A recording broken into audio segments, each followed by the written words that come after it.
Imagine if AI were to eliminate mentorship altogether, where there's no humanity in humanity. Imagine what the world would look like if mentorship was accelerated. In this phase, you'll have things fall apart and you'll come to the realization that it was all one big, divinely designed game, which is the next stage, which is the legacy stage. The legacy stage is going from learner to leader to mentor to legacy. I want you to imagine the people that you admire the most on the planet, or that have once lived. The heroes, the leaders, the change makers, musical, artistic, the painters, the musicians, the singers, the scientists, the innovators, the political leaders, the spiritual leaders, the thought leaders, the great fathers and mothers of our generation, the great heroes of past generations. Think about all of them, every single one of them. Think about the business leaders that you admire the most. I was a big fan of Steve Jobs, I still am, but when he was alive, I wanted to reverse engineer him as much as I could to understand how he did. Further, I went into other mentors, Coach Dale Brown, Coach John Wooden.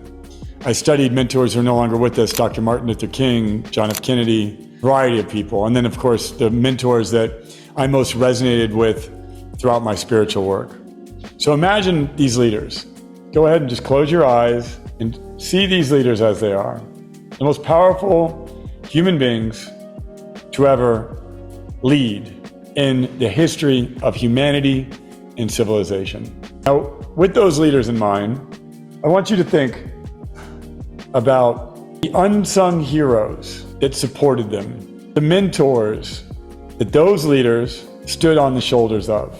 I want you to think about not the leader who we all know very well, the celebrity or the celebrity business person or the celebrity politician, not that person. I want you to think about the people that supported them, that encouraged them, that were there for them during a dark time, that gave them the guidance they needed when they needed it. Think about those unsung heroes that you do not know.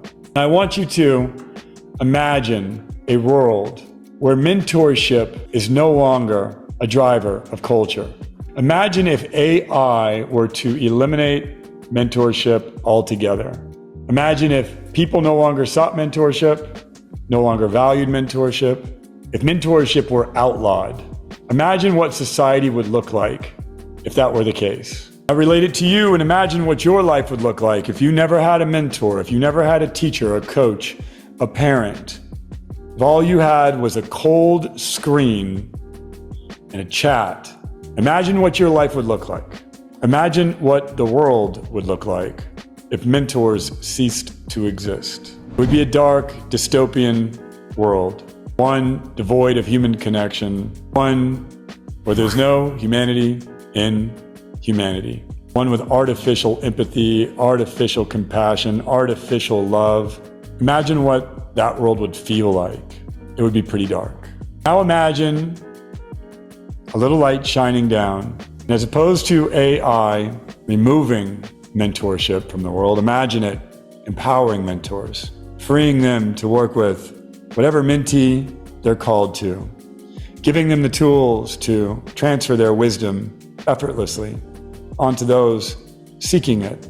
Imagine if AI were leveraged to scale mentorship, to bring the wisdom of the unsung heroes, not the thought leaders and publishers and authors and talking heads that you see, but the people behind those people, the people with the true wisdom, the true desire to serve. Imagine if those individuals were equipped with the most modern tools to share the most ancient wisdom. Imagine what the world would look like if mentorship was accelerated and the transformational power of it became more precise. That's what we've been building here at AlterCall. You can open up your eyes. That's our vision for AI. It's to accelerate the transformational power of mentorship with the precision of AI. I just took you on a simple journey because I've been in a room for 2 days. I've been working on our AI products. For those of you who've been to our experiences, you know we've been working on this for over a year now, and this is my life's work and my life's journey. See, we see a world at AlterCall where we are equipping and enabling a new generation of mentors. Because the truth is, your story and my story are probably very similar. And that is, you're just one mentor away. One mentor away from that next level of wisdom that you're going to need on your journey to be able to make the next breakthrough that is necessary for you to shape the character and the competency to fulfill your calling. At AlterCall, we are committed to equipping and mentoring mentors. So I'm going to take you on a journey here tonight, and then we're going to dive into some Q&A. And I hope you're going to be excited about this. I was reflecting on the AlterCall journey and our origin story, how we came to be. Some of you have heard it who have been to our events. But it started with, and you can write this down, write down awakening. It started with an awakening. Some people think of awakenings differently than others. Awakening just means that you have become aware of a new reality, a new truth that you were not aware of before. And in fact, maybe the old things that you thought were the truth all of a sudden became very apparently false. And during your awakening process, you receive the call. That's the call of AlterCall, the call. And the call is learning to be. See, as entrepreneurs in our society, we know how to do. We love doing, do all day long. Oftentimes we do when we get burned out. We do when we get let down. We do when we have financial challenges. We do, but we never learn to be. So the call is to learn to be, to stand in trust, to stand in faith, to be the leader that you're destined to be the mentor, to be the student, to be the learner. And then the next phase of the journey is the learning phase. Once you learn to be, then you have to learn the internal world of being and the external world of doing. And in my early days, I mastered doing. I got a lot done. You know, I would be considered by many to be, quote unquote, an overachiever. I thought that the next achievement was going to bring me happiness and fulfillment. I thought that if I just got another award, if I just made another payday, if I just hired another person, if I just opened up another country, if I just bought another car, if I just did this, if I just did that, I would finally one day feel just. And I learned, although I learned to do, I learned that learning to be was a much harder thing than learning to do. The next phase is T, and that's transformation. Now, in this phase of transformation, you will often resist the call. And you will also have to overcome fears, the opinions of others, and this is the character development stage. A lot of people get stuck in this phase for a long time because they don't have the right mentorship, frameworks, and tools to overcome the fears, to do the deep internal work so that way they may shape a character capable of answering their call. The next phase is education. And the education phase is when you meet your mentor. Once you break through the transformation phase, as the parable goes, when the student is ready, the teacher appears, and then you have to get educated. And I know many of you are in this phase because you're here right now and today. You've met the mentor, maybe I'm that, or one of our team members is, or someone else is, and you want to be educated. In this phase, the learner inside of you gets activated. You humble yourself and you realize that learning is everything. And that to be a good leader, you need to be a good learner. Because if you're not a good learner, you're not going to be a good leader. Now, in the education and learning phase, we realize that we can learn with different intentions. So I can learn with the intention to create separation. I can learn because I want to be smarter than you or to other people, or I can learn because I want to serve. And so in the education phase, some of us spend a lot of time there learning how we learning how to learn with an intention and an appetite and a desire that is self-perpetuating and that wakes you up every morning with a huge appetite for learning. In this phase, you learn to be humble, you get an education in character and in competency, and oftentimes you'll get a mentor that might bring some tough love or some perspective that's hard to learn. The next phase is R for resilience. There's 9 phases I'm going to take you through here, and hopefully as these phases resonate, you can jot down some notes. You can reflect on how you have experienced these phases in your own life. The next phase is resilience. And in this phase, we learn to act in faith. And we learn to build a character that is resilient.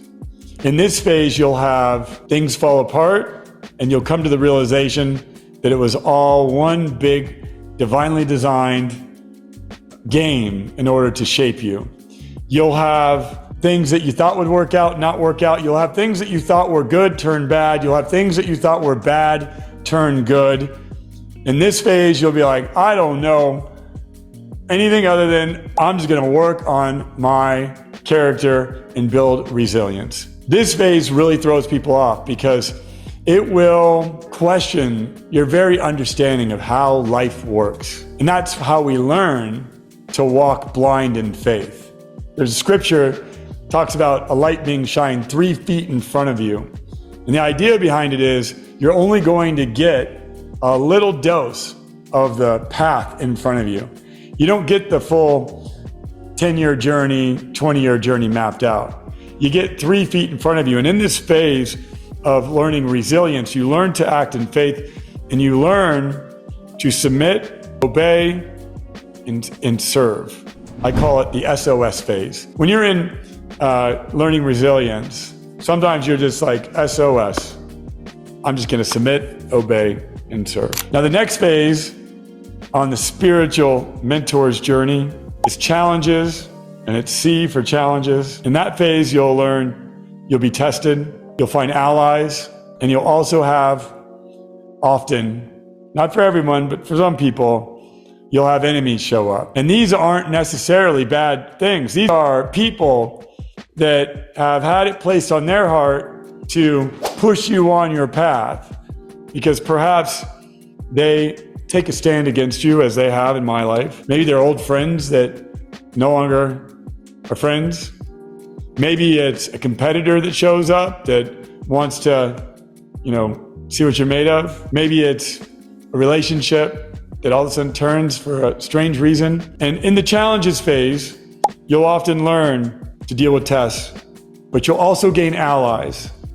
And those allies will be people that align with you at where you're at. You'll start to understand in this phase that there's people that will be for you, and you'll learn to discern who's for you and who's against you. And you'll learn to make the choice as to who you spend your time with based on whether or not you believe they're for your calling and what you stand for and who you want to surround yourself with, or they're against it. Doesn't mean that anyone's bad or good. Just means that this person is not for me in this season, in this phase, or perhaps this person is for me. And you'll start to discern because you'll be getting tests. You'll be meeting some people that are very much for you, and you'll see clearly what that looks like. And then you'll see people that are very much not for you, and you'll see clearly what that looks like. Now, some of you are in that phase now. These are the naysayers.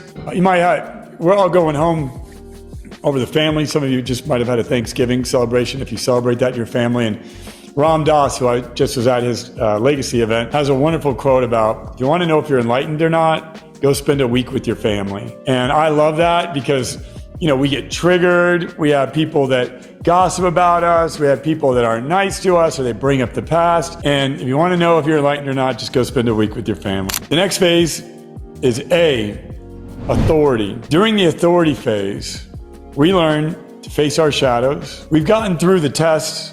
We've gained some allies. We've gotten through challenges. We've gotten through some perceived enemies or real ones, but generally they're just perceived. And now we look at ourselves and say, I've been battle tested. I am ready.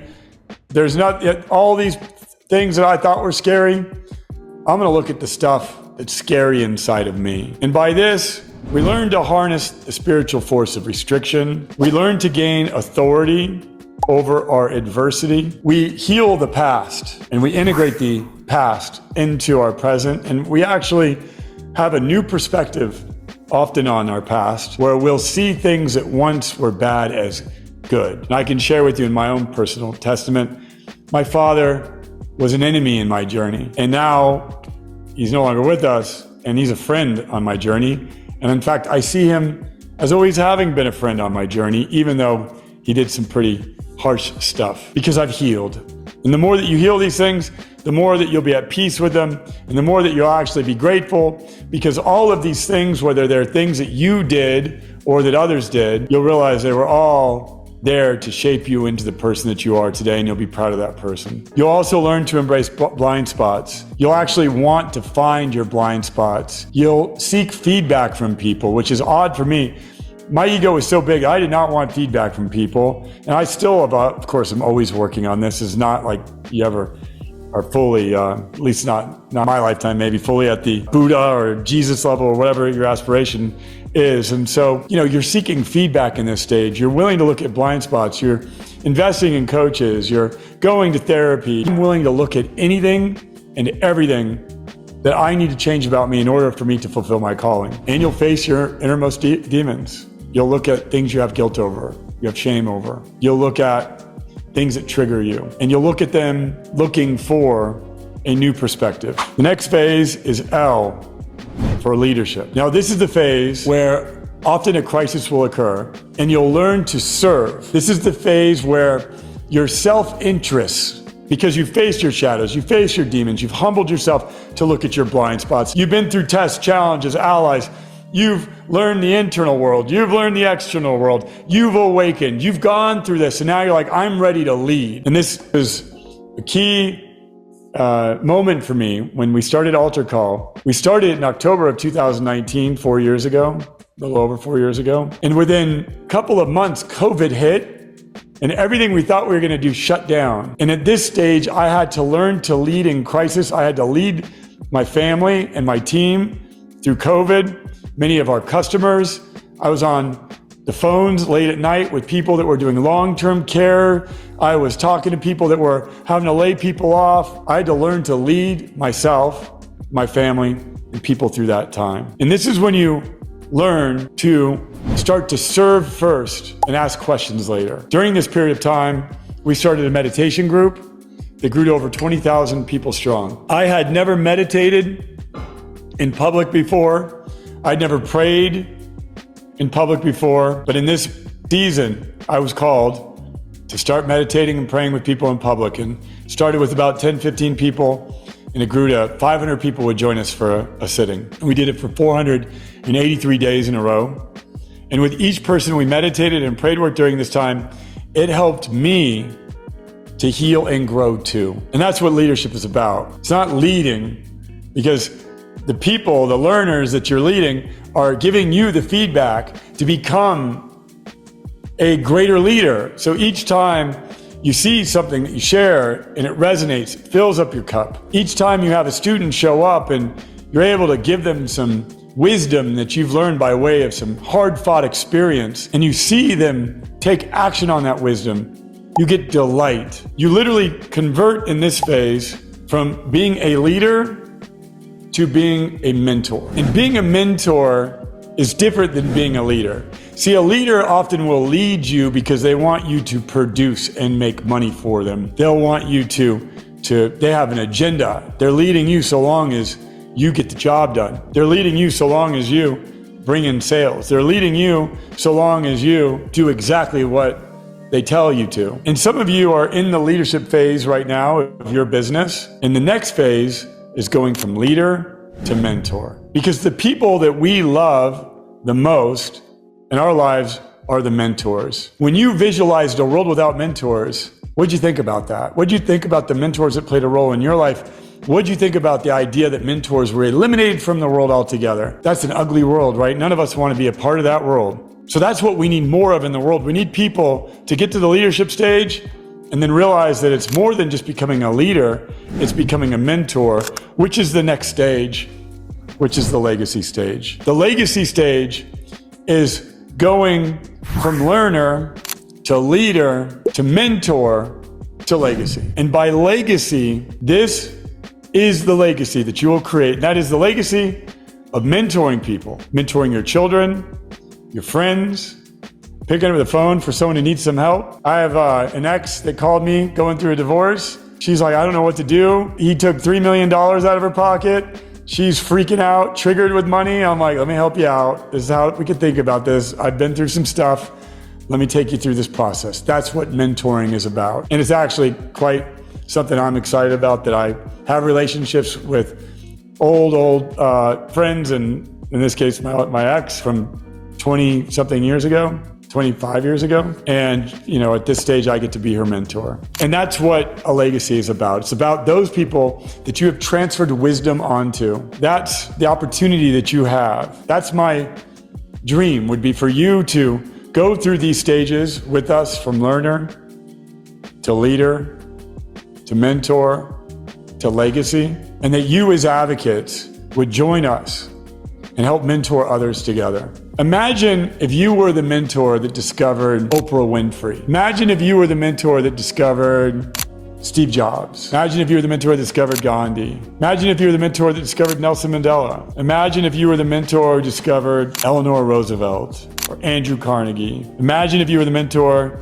that discovered Uganda. What kind of legacy would that be? You just need to find one person to mentor that has the aptitude, the hunger, and the willingness. And who knows, maybe it's the next president that you could proudly say at the end of your days that you were able to provide mentorship to. On the list of people that I've mentored, I have one young man that recently sold his company for $1.4 billion in cash. I have another young man that started a movement that had millions, 70 million people involved in it on a monthly basis, 70 million unique visitors to his website every month, and it was a movement. I've mentored people that have gone on to start nonprofits like National Angels. I'm on the board there, and I mentor her in helping foster kids. I've mentored people through my books. I've mentored people like I'm mentoring you right now. It is the greatest compensation you could ever have to know that the difficult things that you've learned and gained adversity over have helped others, because when that occurs, you create great meaning in your path. And all of a sudden the past is something that you're grateful for, because through mentorship, you create meaning. Because if I learned something the hard way and I can help you not learn it, then maybe I learned it the hard way for a reason. And maybe because I learned it the hard way, I can now mentor it in a simple way, where I can witness you in a way that AI never will be able to. So I share all of this with you because we're on a mission here to ensure that mentorship is accelerated, and that in my personal life, I'd like to see millions upon millions of people take up the mantle and the honor of being a mentor. And we're going to be rolling out some updates to our software. Doing here, we're in beta, some of you know, and we're going to be inviting you in as advocates and as alumni once you've graduated to mentor alongside of us. So I can't roll that out now, but we are putting in plans to turn AlterCall up into a movement of mentors, mentoring mentors. And that's the mission. So I share that with you because it's some new language, it's some new words and some new concepts. And I wanted you to understand the heart about what we're working on here. And I wanted to just have a conversation with you about this subject of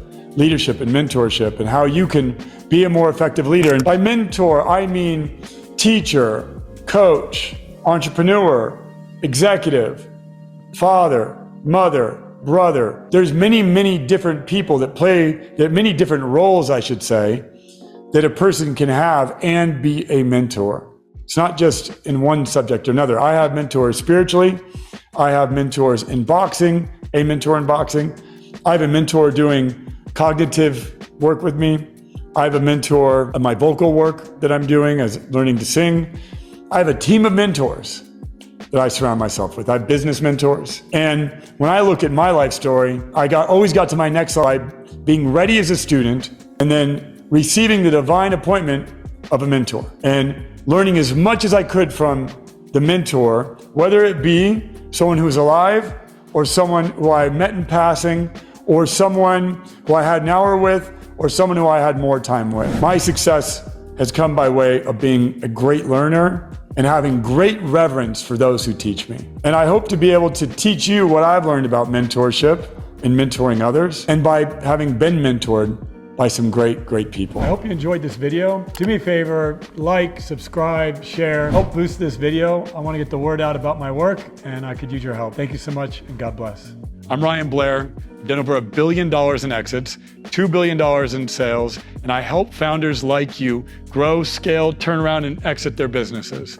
If you're running an 8-figure business and you want to take it to 9, or you're running a 9-figure business and you want to take it to 10, I'll give you an hour of my time to discuss strategy and tactics necessary for you to do that.